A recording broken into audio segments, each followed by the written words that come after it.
تو دوسری طرف اسراف سے، یہاں تک کہ مرتے وقت مال کی غلط وصیت سے بھی انسان اپنے آپ کو جنت سے محروم کر سکتا ہے۔ اس لیے انسان کو ہمیشہ یہ بات یاد رکھنی چاہیے کہ وہ آزاد اور خود مختار نہیں، بلکہ اس کا کوئی مالک ہے جس نے اسے پیدا کیا اور یہاں بھیجا ہے، اور جس کے پاس اسے پلٹ کر جانا ہے۔ لہٰذا ہمیں چاہیے کہ زندگی کا ایک ایک دن سوچ کر گزاریں۔ ہماری ملکیت میں جو کچھ بھی ہے اسے اللہ کی ملکیت سمجھیں۔ اگر اللہ کچھ دے تو اس پر شکر ادا کریں، اور اگر اللہ ان دی ہوئی چیزوں میں سے کچھ لے لے تو اس پر ناراض نہ ہوں، بلکہ اللہ کے فیصلوں کو خوشی سے قبول کر لیں۔ یہ ہے مالک۔ رب کو مالک مان کر ساری فکریں ختم ہو جاتی ہیں، ساری پریشانیاں ختم ہو جاتی ہیں۔ جو اللہ نے دیا ہے اس پر شکر کر کے دوسروں کے پاس جو ہے اس پر بھی انسان جو ہے پھر حسد اور کسی قسم کی دنیا کی ایسی جذبوں میں مبتلا نہیں ہوتا، بلکہ وہ اللہ کو اپنا اصل مالک سمجھتے ہوئے اپنے تعلقات میں پھر بہترین انسان بن جاتا ہے۔ اللہ کا خوبصورت نام الملک، اس کے بارے میں ارشاد باری تعالیٰ ہے سورہ مومنون میں، فتعالی اللہ الملک الحق لا الہ الا ہوا رب العرش الکریم، یعنی اللہ پس بالا اور برتر ہے، بادشاہ حقیقی، کوئی الہ اس کے سوا نہیں، مالک ہے عرش بزرگ کا۔ دنیا میں جتنے بھی امور اور جو کچھ بھی ہو رہا ہے وہ سب اس اکیلے کے حکم سے ہو رہا ہے۔ وہ ہر چیز سے آگاہ ہے، جس کو جو چاہتا ہے عطا کرتا ہے۔ اور آپ دیکھیں سورہ حشر کی آیت میں بھی جو آتا ہے، هو اللہ الذی لا الہ الا هو الملک، یعنی اللہ بادشاہ ہے۔ حضرت علی رضی اللہ عنہ سے روایت کرتے ہیں کہ نبی صلی اللہ علیہ وسلم جب نماز کے لیے کھڑے ہوتے تو آپ یوں آغاز کرتے، اللہم انت الملک لا الہ الا انت، اے اللہ تو ہی بادشاہ ہے، تیرے سوا کوئی معبود نہیں۔ سنن نبی داؤد کی روایت ہے یہ۔ وہی بادشاہ مطلق ہے، ہر چیز اس کے اختیار میں ہے، اس کی بادشاہت میں کوئی شریک نہیں۔ تبارک الذی بیدہ الملک وہو علی کل شیء قدیر، سورہ ملک کی آیت نمبر 1 میں، یعنی نہایت بزرگ و برتر ہے وہ جس کے ہاتھ میں کائنات کی سلطنت ہے اور وہ ہر چیز پر قدرت رکھتا ہے۔ اللہ سبحانہ و تعالیٰ نے اگر کسی کو کوئی اختیار اس دنیا میں دیا ہے تو وہ وقتی ہے، محدود ہے، اس کا حساب دینا ہے۔ اللہ کا ہاتھ بھرا ہوا ہے، دن رات دیتا ہے، جب سے زمین اور آسمان بنے ہیں وہ دیتا ہی چلا آیا ہے، لیکن یہ دنیا اس کے خزانوں میں کبھی بھی کوئی کمی واقع نہیں ہوگی۔ ہر چیز اس کے قبضہ قدرت میں ہے، اس کے اختیار میں ہے، لیکن ہم اس کے آگے پوری طرح نہیں جھکتے۔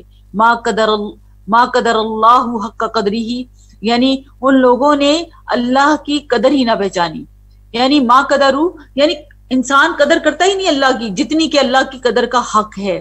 اگر سب جن و انس مل کر بھی اللہ سبحانہ و تعالیٰ سے ایک ساتھ مانگے، اللہ ان کو وہ سب دے دے جو انہوں نے مانگا، تو بھی اللہ کے خزانوں میں کوئی کمی نہیں ہوگی، اور اتنی کمی ہوگی جتنی کہ ایک سمندر میں سوئی ڈالی جائے اور اس پہ جو پانی لگا ہو۔ یعنی اللہ کی بادشاہت اتنی بڑی ہے، اللہ کے پاس جو کچھ بھی اللہ تعالیٰ ہمیں دے دے ہماری دعاؤں پر، تاکہ کائنات کی جو چیزیں بھی ہم مانگے تو بھی اللہ کی بادشاہت میں کوئی کمی نہیں ہوتی۔ اللہ سے نعمتیں ملنے پر اس کا شکر ادا کریں، تکبر کبھی نہ کریں۔ کبریائی اللہ کی چادر ہے، یاد رکھیں حقیقی مالک اللہ تعالیٰ ہے۔ اللہ تعالیٰ کی بادشاہت ایسی بادشاہت ہے کہ اس کا ایک کلمہ کن کہتے ہیں، یعنی وہ جو ہی کہتا ہے کہ کن تو وہ کام ہو جاتا ہے۔ وَإِذَا قَضَىٰ أَمْرًا فَإِنَّمَا يَقُولُ لَهُ كُن فَيَكُونُ، اور جس بات کا وہ فیصلہ کرتا ہے اس کے لیے بس یہ حکم دیتا ہے کہ ہو جا، اور وہ ہو جاتا ہے۔ اللہ کیا ہے؟ مالک السماوات والارض ہے۔ رزق، نفع، نقصان، عزت، ذلت، ثواب، عذاب، ہدایت، فضل، اولاد یعنی بیٹے بیٹیاں سب اللہ کے اختیار میں ہیں، وہ جس کو جو چاہے جتنا چاہے عطا کرے۔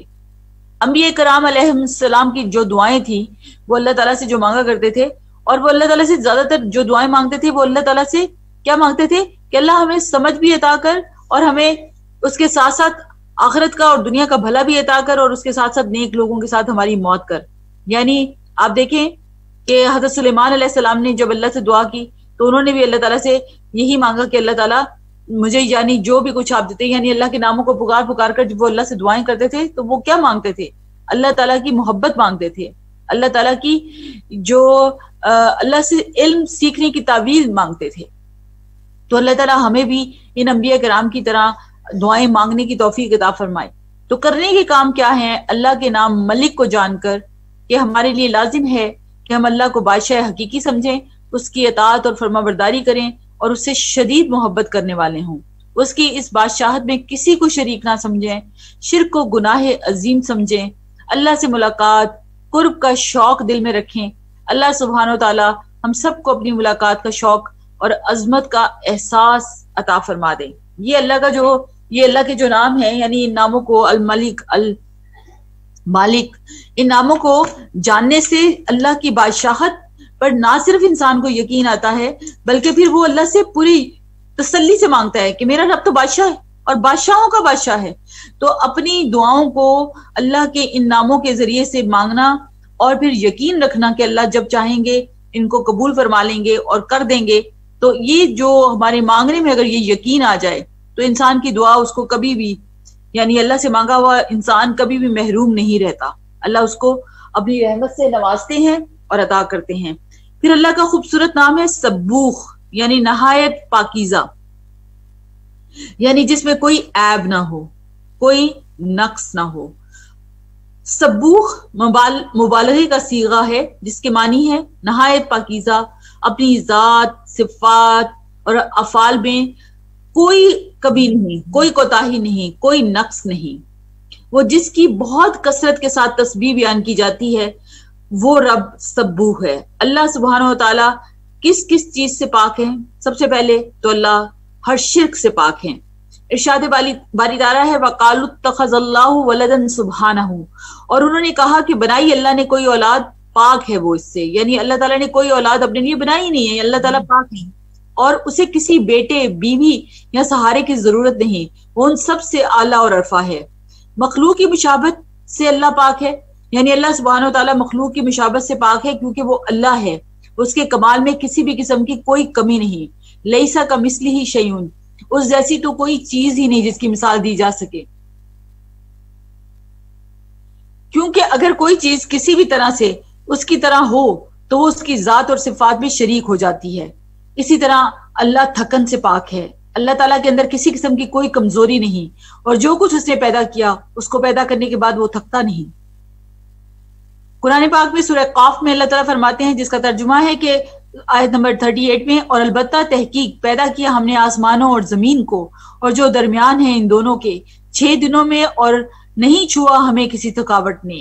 اللہ کو کوئی نیند اور اونگ نہیں آتی، جیسے سورہ آیت الکرسی میں ہم یہ پڑھتے ہیں لا تأخذہ سنۃ ولا نوم لہو، اور اس بات کا یقین رکھیں کہ اللہ تعالیٰ جو ہے، اللہ سبحانہ و تعالیٰ نے اپنے آپ کو ان تمام صفات سے منزہ اور پاک بیان کیا ہے جو لوگ بیان کرتے ہیں، یعنی اگر کوئی اللہ تعالیٰ کے بارے میں کچھ بھی کہے تو اللہ کو اس سے کچھ فرق نہیں پڑتا، کیونکہ سبحان ربک رب العزت عما یصفون۔ بعض اوقات بندے محض اپنی کم سمجھی اور عقل کی کوتاہی کی وجہ سے اللہ کے بارے میں وہ بات کرتے ہیں یا وہ گمان کرتے ہیں جو اس کو زیب نہیں دیتا۔ بعض اوقات دوسروں کو اس سے آگے رکھ لیتے ہیں، بعض اوقات اسے کسی چیز سے تشبیہ دینے لگتے ہیں، تو اللہ سبحانہ و تعالیٰ ان تمام چیزوں سے مکمل طور پر پاک ہے۔ سورہ اسراء میں اللہ تعالیٰ فرماتے ہیں، جس کا ترجمہ ہے کہ تسبیح کر رہے ہیں اس کے لیے آسمان، سات اور زمین، اور وہ جو ان میں سے ہیں، اور نہیں کوئی چیز مگر وہ تسبیح کر رہی ہے ساتھ اس کی حمد کے، اور لیکن نہیں تم سمجھتے تسبیح اس کی، بے شک وہ ہے بہت حلم والا اور بخشنے والا۔ انسانوں میں سے اکثریت کا حال یہ ہے کہ وہ یا تو خاموش رہتے ہیں، اللہ کا ذکر نہیں کرتے، یا پھر اللہ کی ناراضگی کی بات کرتے ہیں۔ اس کے برعکس ساری کائنات اس کی وفادار ہے، اطاعت گزار اور اس کے ذکر میں مشغول ہے۔ ہمارے لیے بھی عزت کا مقام یہی ہے کہ ہم سب سے بڑھ کر اللہ کی یاد میں زندگی بسر کریں۔ رسول اللہ صلی اللہ علیہ وآلہ وسلم کا یہ نام اپنے رکوع اور سجود میں لیا کرتے تھے، یعنی کون سا نام؟ سبوح، سبوح قدوس رب الملائکۃ والروح، یعنی یہ اذکار بھی ہمیں جو ہے وہ نماز میں اس طریقے سے اللہ کے نبی نے سکھائے ہیں، صحیح مسلم کی روایت ہے، اور اس کا مطلب کیا ہے؟ بہت پاکیزہ، نہایت پاکیزہ، ہر عیب سے پاک، جو رب ہے ملائکہ کا اور روح کا۔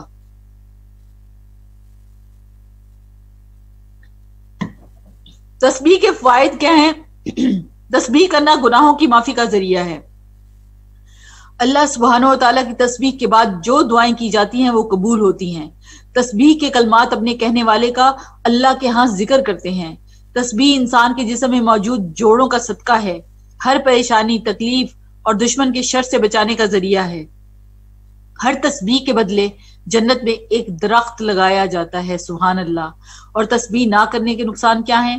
رسول اللہ صلی اللہ علیہ وسلم نے فرمایا، جب بھی سورج چڑھتا ہے اللہ کی ہر مخلوق تسبیح بیان کرتی ہے لیکن شیاطین نہیں۔ اور اولاد آدم میں سے آتا قسم کے لوگ یعنی کون لوگ ہوں گے؟ صحابہ نے سوال کیا کہ وہ کون ہیں؟ آپ صلی اللہ علیہ وسلم نے فرمایا، اللہ کی مخلوق کے بدترین لوگ، یعنی خوش قسمت وہ ہیں جو دنیا میں اپنے کام کاج کرتے ہوئے اللہ کی تسبیح بیان کرتے ہیں اور آخرت میں اس کا قرب پائیں گے۔ اللہ تعالی ہمیں ان خوش نصیب لوگوں میں شامل کر دے۔ اگلا نام ہے اللہ کا القدوس، خوبصورت نام۔ تقدیس کا مطلب ہے تطہیر یعنی پاک کرنا۔ اللہ سبحانہ و تعالی اپنی ذات، صفات اور افعال میں ہر نقص، عیب، خطا اور نسیان سے پاک ہے۔ اللہ سبحانہ و تعالی کی جو ذات ہے اس قدوسیت کا اظہار اس کا فرشتوں نے بھی کیا، جو قرآن پاک میں بھی آتا ہے سورہ بقرہ کی آیت نمبر 30 میں، وَنَحْنُ نُسَبِّحُ بِحَمْدِكَ وَنُقَدِّسُ لَكَ، اور ہم تسبیح بیان کرتے ہیں، ساتھ تیری تعریف کے اور تیری پاکیزگی بیان کرتے ہیں۔ جنت کے لیے بھی یہ لفظ استعمال ہوا جو کہ پاکیزگی کا مقام ہے۔ نبی اکرم صلی اللہ علیہ وسلم نے فرمایا، جو قدرت کے باوجود شراب ترک کر دیتا ہے، یعنی پی سکتا ہوتا ہے لیکن وہ نہیں پیتا، اللہ تعالیٰ فرماتے ہیں کہ میں اس کو ضرور حضیرت القدس یعنی پاکی کے مقام جنت کی شراب پلاؤں گا۔ اور جو ریشم کو باوجود قدرت رکھنے کے ترک کر دیتا ہے، کیونکہ آپ کو پتا ہے کہ ریشم حرام ہے نبی صلی اللہ علیہ وسلم کے حدیث کے مطابق، تو دنیا میں پہن سکتا ہے لیکن وہ صرف اس وجہ سے نہیں پہنتا کہ اللہ ناراض ہوگا، تو اس کے بارے میں فرمایا کہ اس کو ضرور یعنی کیا حضیرت القدس یعنی پاکیزگی کے مقام جنت میں سے اللہ تعالیٰ ریشم پہنائے گا، یعنی یہ حدیث قدسی ہے۔ جبرائیل علیہ السلام کا نام بھی روح القدس کے نام سے آیا، یعنی قل نزلہ روح القدس من ربک بالحق، کہہ دیجئے نازل کیا ہے اسے روح القدس نے آپ کے رب کی طرف سے 7 حق کے، یعنی لفظ تقدیس میں برکت اور خیر کثیر کا معنی بھی آتا ہے۔ اللہ تعالیٰ کی ذات بابرکت ہے اور برکت عطا کرنے والی ہے، اس طرح ارض مقدس کو ارض مبارکہ بھی کہا گیا۔ قرآن مجید میں اللہ تعالیٰ کے اس نام کا ذکر 2 بار آیا ہے اور دونوں مرتبہ اللہ سبحانہ و تعالیٰ کے نام الملک کے ساتھ آیا ہے، یعنی اللہ حقیقی بادشاہ اور تمام اختیارات کا مالک بھی ہے اور وہی نہایت پاکیزہ اور پاکیزگی بخشنے والا بھی ہے۔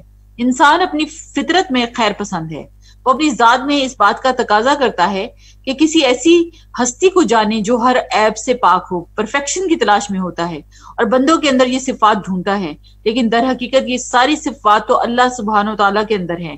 مخلوق میں ان صفات کی تلاش اس کی مایوسی اور پریشانی میں اضافے کا باعث بنتی ہے۔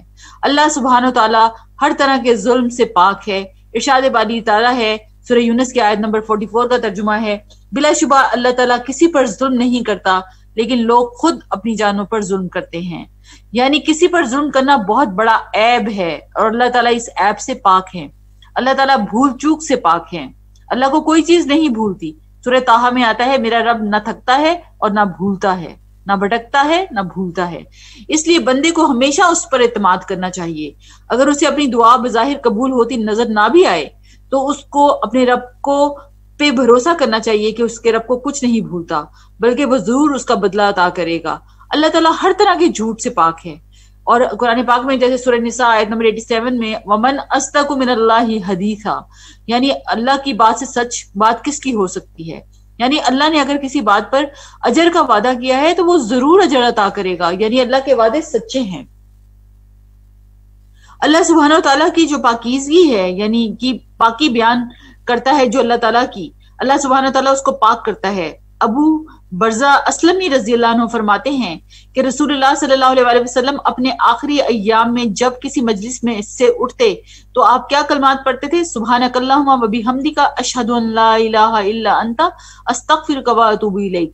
تو ایک آدمی نے آپ سے پوچھا کہ آپ ان کلمات کو کہتے ہیں جو پہلے نہیں کہتے تھے؟ تو آپ صلی اللہ علیہ وسلم نے فرمایا یہ اس چیز کے کفارے کے لیے ہیں جو مجلس میں ہو جاتی ہے۔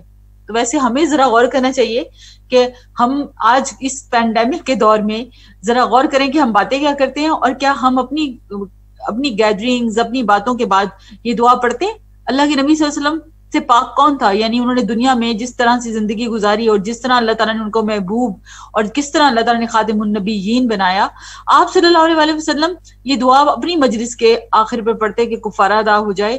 ذرا ہم غور کریں کہ ہم کس مقام پر کھڑے ہیں، تو عمل کی باتیں ذرا غور کر لیتے ہیں اللہ کے نام سے، کہ ہمیں اس اللہ کے نام کو جان کر، اس کی معرفت حاصل کر کے ہمیں اس پاکی بیان کرنے والا جب بننا ہے تو ہمیں کیا کیا کرنا ہے۔ سب سے پہلے تو اپنے خیالات اور عقائد کو ہر قسم کے شرک کی نجاست سے پاک کریں، اور اپنے اعمال کو صرف اللہ تعالیٰ کے لیے خالص رکھنا چاہیے، کیونکہ اللہ تعالیٰ پاک ہے اور صرف پاک چیز کو قبول کرتا ہے۔ کبھی دل میں اللہ اور رسول کے متعلق کوئی بدگمانی یا اللہ کے فیصلوں کے متعلق کوئی وسوسہ آئے تو سجدے میں پڑھ کر اللہ سے دعا کریں کہ اللہ ہمارے گناہوں کو معاف فرمائے۔ سبوح قدوس رب الملائکۃ والروح، کیونکہ شیطان انسان کے دل میں ایسے خیالات پیدا کرتا ہے اور ان سے ہمیں بچنا ہے، اور اللہ سے دعا کر کے اپنے آپ کو ان سے بچنے کی کوشش کرنی ہے۔ اللہ کا کوئی فیصلہ کبھی غلط نہیں ہو سکتا، اللہ ظلم اور زیادتی نہیں کرتا، اور وہ اپنے وعدوں میں سچا ہے، اور وہ میرے ہاتھ سے مکمل یعنی اللہ تعالیٰ جانتے ہیں اور اس سے غافل نہیں۔ اپنے دلوں کو حسد، بغض اور بندوں کی بدگمانی سے بھی پاک کرنا ہے، اور طرح طرح کے گناہوں سے بھی۔ یعنی اللہ کا نام اگر قدوس ہم جانتے ہیں تو ہمارے اعمال میں تبدیلی یہ آنی چاہیے، کیونکہ گناہ دل کو زنگ لگا دیتے ہیں اور اللہ کو گندی چیزیں نہیں پسند، اس لیے ہمیں اپنے دلوں کو پاک کرنا ہے۔ اپنی زبان کو جھوٹ، طعنہ زنی اور دیگر اخلاقی برائیوں سے پاک کریں تاکہ اللہ کی ناراضگی سے بچ سکیں۔ مال میں بھی پاکیزگی اختیار کرنی چاہیے اور حلال طریقوں سے کمانے کے لیے زکوٰۃ بھی ادا کرنی چاہیے۔ اللہ سبحانہ و تعالیٰ پاک ہے اور اس کی پاکیزگی کا بیان بہت بلند ہے، اس سے اپنے بندوں سے کسی بھی قسم کی نجاست پسند نہیں۔ اللہ سبحانہ و تعالیٰ ہمیں اس بات کی توفیق دے کہ ہم اس کے اس مقام کو سمجھیں اور اپنی زندگی میں بھی پاکیزگی لانے کی کوشش کریں۔ اللہ کا خوبصورت نام السلام۔ اللہ سبحانہ و تعالیٰ اپنی ذات، افعال اور صفات میں سلامت ہے، اور ہر اس چیز سے جو اس کے فضل اور کمال کے منافی ہے۔ اللہ ان ساری چیزوں سے بلند ہے یعنی سلامت ہے۔ امن و امان اس کا لغوی معنی ہے حفاظت اور اطمینان، یعنی ہر طرح کی ظاہری اور باطنی مصیبت اور عیب سے پاک ہے۔ اسی مصدر کا ایک اور معنی خالص تحفہ بھی ہے، یعنی ایسا تحفہ جو نیت کی برائی سے پاک ہو، اور قرآن کریم میں سلام کو مبارک اور پاکیزہ تحفہ کہا گیا۔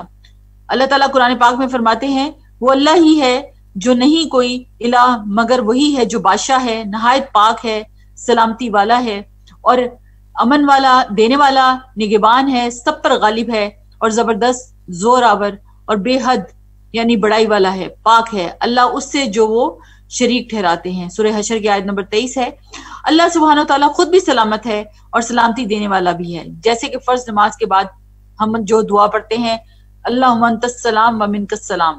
اللہ سبحانہ و تعالیٰ السلام ہے، یعنی اللہ سبحانہ و تعالیٰ کا کوئی کام ایم لیس نہیں، ہر کام سلامتی والا ہے۔ اللہ ظلم سے پاک ہے، حکمت کے خلاف کچھ نہیں کرتا یعنی سلامت ہے۔ اللہ سبحانہ و تعالیٰ مخلوق کے ہر نقص سے سلامت ہے۔ اللہ سبحانہ و تعالیٰ موت، نیند، اونگ، تھکاوٹ سے سلامت ہے۔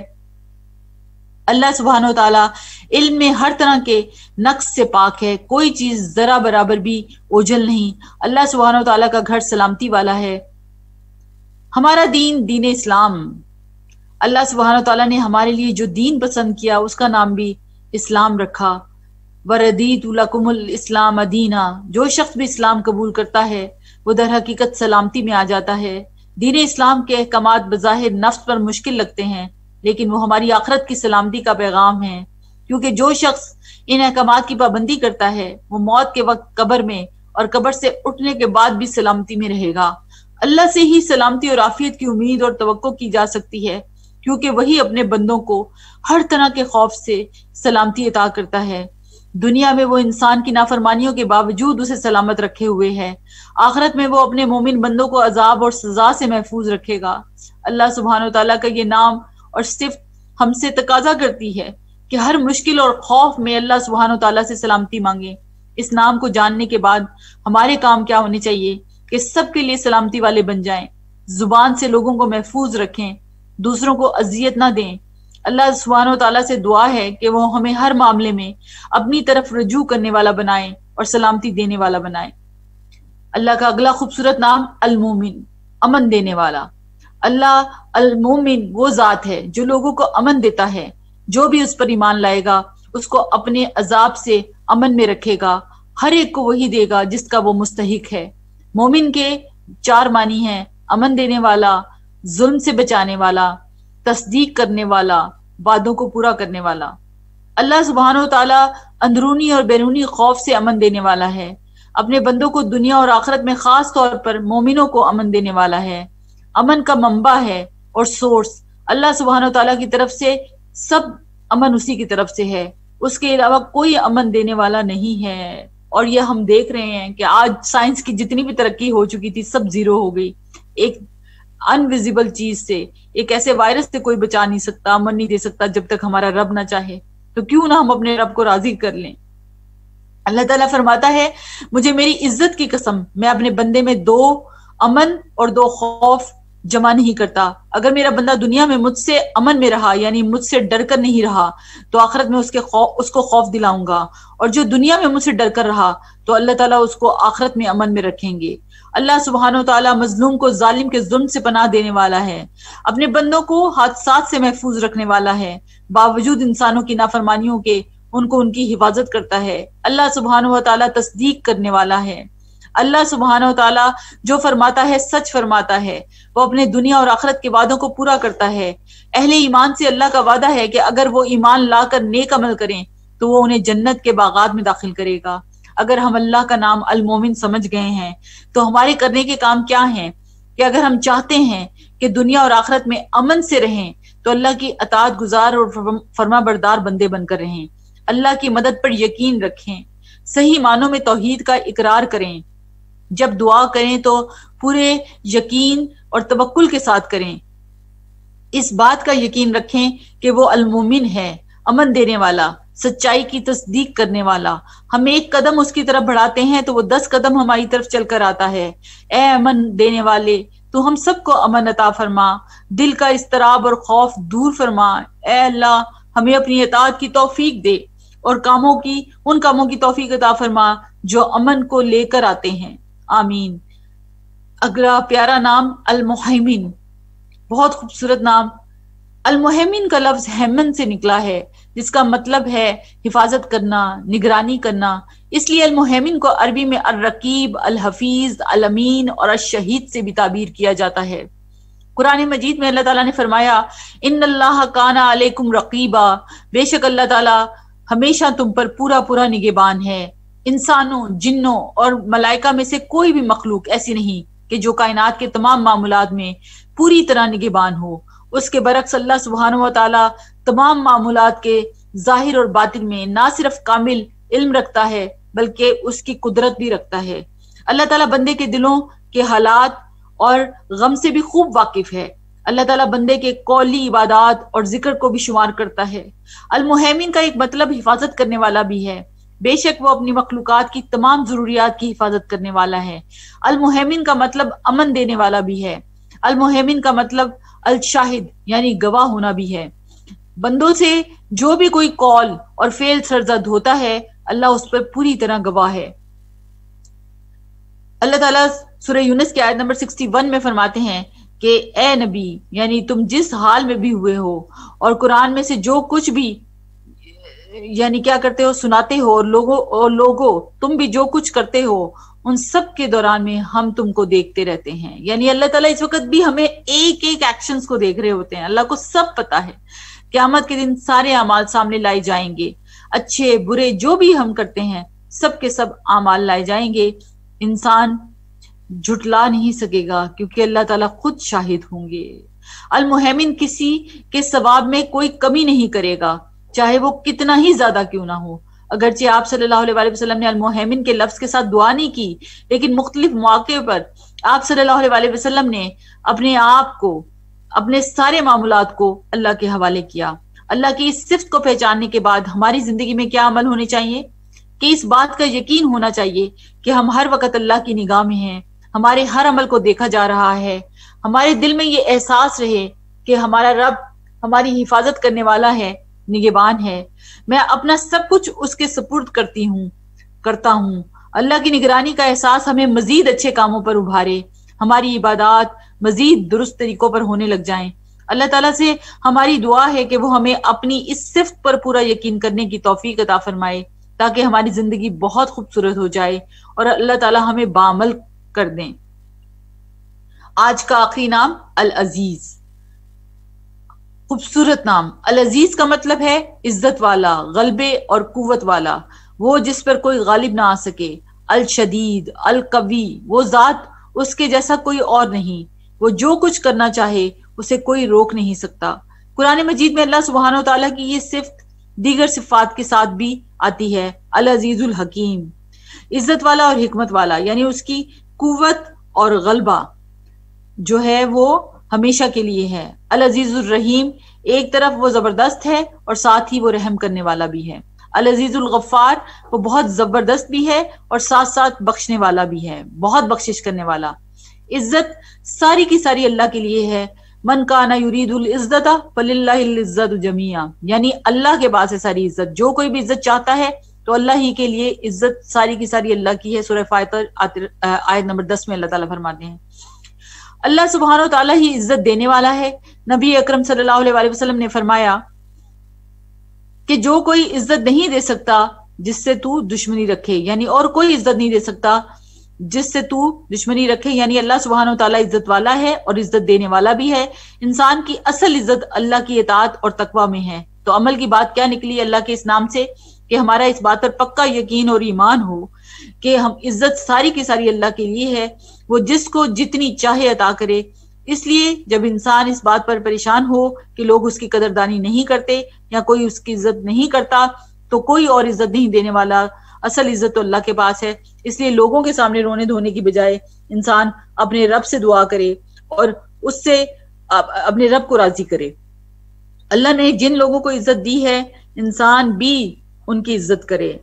اور یہ بات بھی بہت ضروری ہے، یاد رکھیں کہ عزت کی ڈیمانڈ بھی نہیں ہونی چاہیے، کیونکہ اللہ کے نبی صلی اللہ علیہ وسلم نے فرمایا کہ اگر کسی نے یہ سوچا کہ میرے آنے پر، یعنی میرے آنے پر دوسرے کھڑے ہو جائیں تو اللہ تعالیٰ اس پر اس کو عذاب دیں گے۔ اس لیے عزت جو ہے وہ جو بھی مل جائے اس پہ اللہ کا شکر اور کرم ہے، کیونکہ عزت ساری کی ساری اللہ کے پاس ہے، انسان کے پاس نہیں ہے۔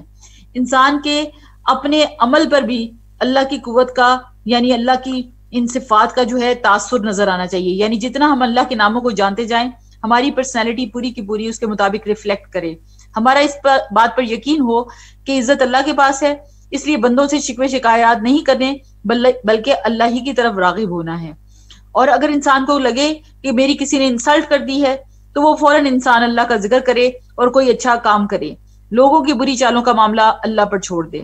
جو شخص حدیث میں آتا ہے تواضع اختیار کرتا ہے اللہ اس کو عزت دیتا ہے، اور حدیث سے یہ بھی پتہ چلتا ہے کہ جو شخص کسی کو معاف کر دیتا ہے، کیونکہ یاد رکھیں معاف کرنا آسان کام نہیں ہے، اور اسپیشلی اگر کسی نے آپ کی جان یا عزت کے معاملے میں کوئی نقصان کیا ہو، تو جو کوئی کسی کو معاف کرے گا اللہ سبحانہ و تعالیٰ کی خاطر اللہ اس کو عزت عطا کریں گے۔ نبی صلی اللہ علیہ وسلم نے یہ بھی فرمایا کہ جو شخص مجلس میں آئے اور اس میں مجلس میں آنے پر مجلس والے اس کے لیے جگہ کو کشادہ کر دیں تو سمجھے کہ اللہ نے اس کو عزت دی، یعنی اس کے مسلمان بھائی نے اس کو عزت دی۔ اور اگر کوئی جگہ کو کشادہ نہ کرے تو بھی اس کو یہ نہ سمجھے کہ اس نے عزت نہیں دی۔ سب سے زیادہ عزت والا اللہ ہے، اور جو کوئی عزت یعنی اللہ سے ڈرنے والا ہے، قرآن میں آتا ہے کہ اللہ دنیا میں کس کو عزت والا بناتا ہے؟ جو سب سے زیادہ اللہ سے ڈرنے والا ہے۔ تو اللہ سبحانہ و تعالیٰ کی جو اس نام کی معرفت ہے اگر وہ ہمارے دلوں میں ہے تو یہ بات سوچنے کی ضرورت ہے کہ ہم جو ہیں کیا کریں، ہم اپنے رب کو راضی کریں اور اللہ سے یہ دعائیں کریں کہ اللہ تعالیٰ ہماری ان ناموں کو جس طرح سے ہم نے جانا ہے، یعنی اللہ تعالیٰ کی نام کی معرفت کرنے کے بعد اللہ کی اطاعت، اللہ کے رسول کی اطاعت، اور اللہ کے رسول کی عزت، اللہ کے دین کی عزت اور دین والوں کی عزت، یہ سب اللہ تعالیٰ ہماری توفیق میں کر دے، ہمارے عمل میں کر دے، اور ہمیں ایسا بنا دے کہ ہم جہاں پہ بھی ہوں ہمیں دیکھ کر لوگوں کو اللہ یاد آئے، ہمیں دیکھ کر اللہ کے رسول یاد آئیں۔